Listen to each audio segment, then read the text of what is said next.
यो तमाम होती है।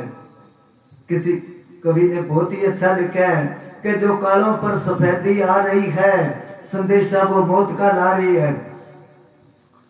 कोई सेठ था, उसकी उम्र खत्म होगी, धर्मराज ने भेजा, जमदूतों को लिया, उसको पकड़ के ले जाके पेश करा।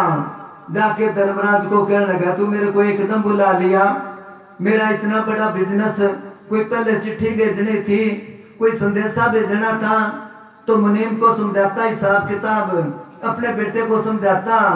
उसने कहा, मैं तो तेरे पास बहुत चिट्ठी भेजी, तू मेरी चिट्ठी पर गौर ही नहीं करी। कहने लगा, मेरे पास कोई चिट्ठी नहीं आई। कहने लगा, देख, जब तेरे पर जवानी थी, अपने आप को पता नहीं क्या समझता था, जब बाल सफेद आने लगे तो पहली चिट्ठी थी, दुनिया में बहुत कुछ देख लिया, मगर तू तो उस पर वो आजकल दवाई सी लगाते ना, काले कर लेते बाल, खुश होता है भी अब मैं जवान नजर आता हूँ। किसी को बुढ़ा कह के तो देखो, ताऊ कह के देखो, ताऊ कहते कहेगा मैं तो काको लागू तेरे, ताऊ थोड़ा लागू कह देता ना, तो बुढ़ा तो कोई को आके राजी नहीं।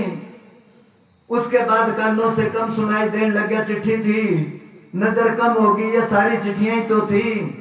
जो कालों पर सफेदी आ रही है, संदेशा वो मौत का ला रही है।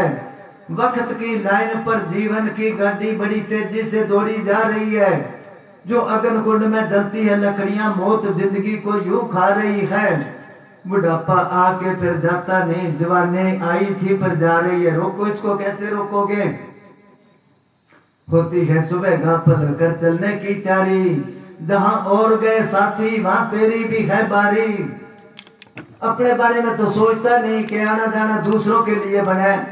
श्वासों का अमोलक धन, कितना अमोलक का मतलब है, इसकी कोई कीमत नहीं है। इतना कीमती है ये एक एक श्वास।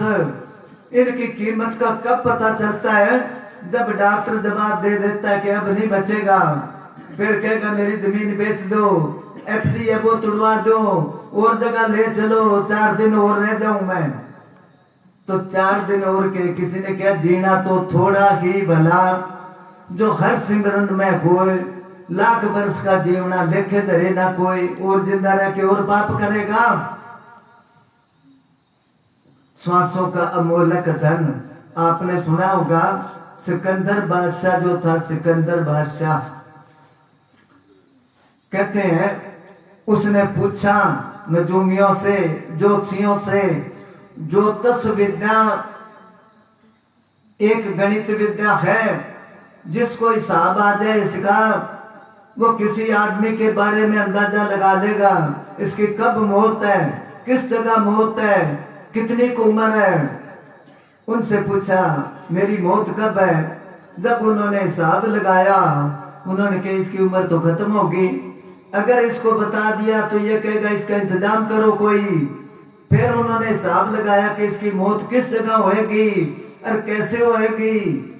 उसको इशारा करा कि बादशाह तेरी मौत तब होएगी जब लोहे की धरती हो जाएगी और सोने का आसमान हो जाएगा। उसने सोचा लोहे की धरती युग पलट जाएगा, नहीं होती, मैं तो मरना ही नहीं। उसने दूसरे देश पर चढ़ाई कर दी। अब जाते जाते उसको बुखार हो गया। राजा और वजीर आगे थे, बाकी पब्लिक फौज पीछे थी। उसने क्या वजीर को कि मेरे को बुखार हो गया। उसने क्या कुछ आगे चल, शायद कोई पेड़ आ जाए, छाया नहीं है, क्योंकि इलाका ऐसा ही था। चलते चलते आखिर को घोड़े से उतर गया। वो कहने लगा मैं मजबूर हूँ, चल नहीं सकता। अब वजीर किस चीज पर बिठाए, उसके वो जरा बख्तर कोट था लोहे का। उन दिनों में तीरों की, तलवारों की लड़ाई होती थी, जो कि शरीर पर असर ना करे। वो कोट उतार के लोहे का था, बिछा दिया, उस पर बादशाह बैठ गया। अब ऊपर गर्मी है, क्या करे।